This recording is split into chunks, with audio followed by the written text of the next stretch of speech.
सितंबर 7। हमारे प्रतिदिन की रोटी मिनिस्ट्रीज की ओर से आप सभी को नमस्कार। आज के हमारे संदेश का शीर्षक है करुणामय कार्य, एलिसन कायडा की ओर से। और आज के पवित्र शास्त्र का भाग है रूत 2 अध्याय 5 से लेके 12 तक। तब बोअज ने अपने उस सेवक से जो लवने वालों के ऊपर ठहराया गया था उससे पूछा, वो किसकी कन्या है? जो सेवक लवने वालों के ऊपर ठहराया गया था उसने उत्तर दिया, वो मोआबिन कन्या है जो नओमी के संग मोआब देश से लौट आई है। उसने कहा था, मुझे लवने वालों के पीछे पीछे फूलों के बीच बीनने और बालें बटोरने दे। तो वो आई और भोर से अब तक यही है, केवल थोड़ी देर तक घर में रही थी। तब बोअज ने रूत से कहा, हे मेरी बेटी, क्या तू सुनती है? किसी दूसरे के खेत में बीनने को ना जाना, मेरी ही दासियों के संग यहीं रहना।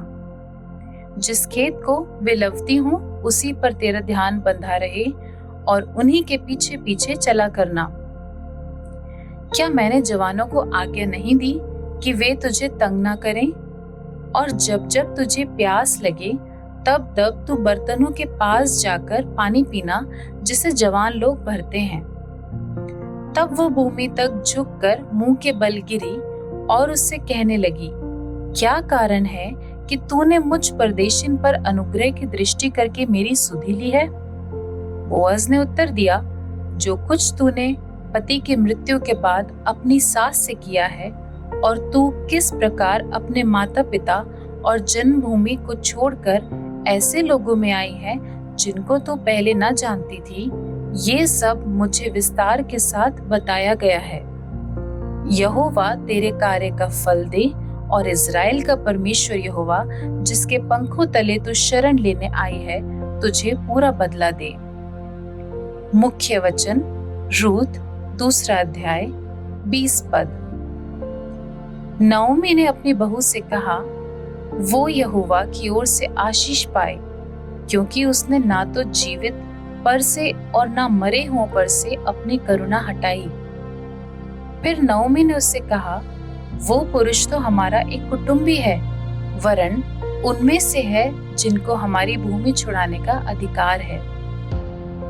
गर्भपात से पीड़ित होने के महीनों बाद वेलेरी ने गैरेज बिक्री करने का फैसला किया।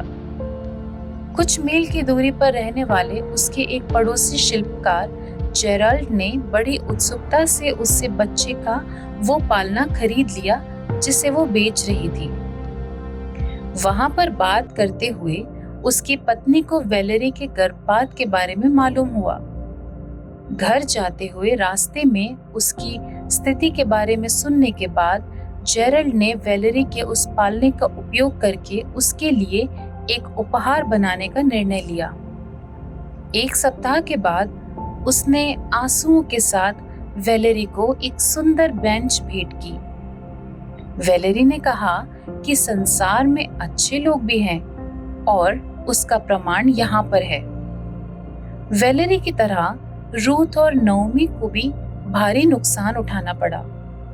नओमी के पति और 2 पुत्रों की मृत्यु हो गई थी और अब उसके तथा उसकी दुखी बहू रूथ के कोई वारिस न थे और ना ही उनके कोई भरण पोषण का करने वाला था। यहीं पर बोआज का आना हुआ। जब रूथ बचे हुए अनाज को चुनने के लिए एक खेत में गई तो खेत के मालिक बोआज ने उसके बारे में पूछा। जब उसे पता चला कि वो कौन है तो वो उसके प्रति दयालु हुआ। रूथ ने चकित होकर पूछा कि क्या कारण है कि तूने मुझ परदेशिन पर अनुग्रह की दृष्टि करके मेरी सुधि ली है? बोआज ने उत्तर दिया कि जो कुछ तूने पति की मृत्यु के बाद अपनी सास से किया है, ये सब मुझे विस्तार के साथ बताया गया है। बाद में बोआज ने रूथ से विवाह किया और नओमी की देखभाल भी की। उनके विवाह से दाऊद और यीशु के एक पूर्वज का जन्म हुआ। जैसे दूसरों के दुख को बदलने में सहायता करने के लिए परमेश्वर ने जेरल्ड और बोअज का उपयोग किया, वैसे ही वो पीड़ा में पड़े हुए दूसरे लोगों के प्रति करुणा और सहानुभूति प्रकट करने के लिए हमारे माध्यम से भी काम कर सकता है। आप करुणा के कार्य के देने वाले या पाने वाले कब रहे हैं?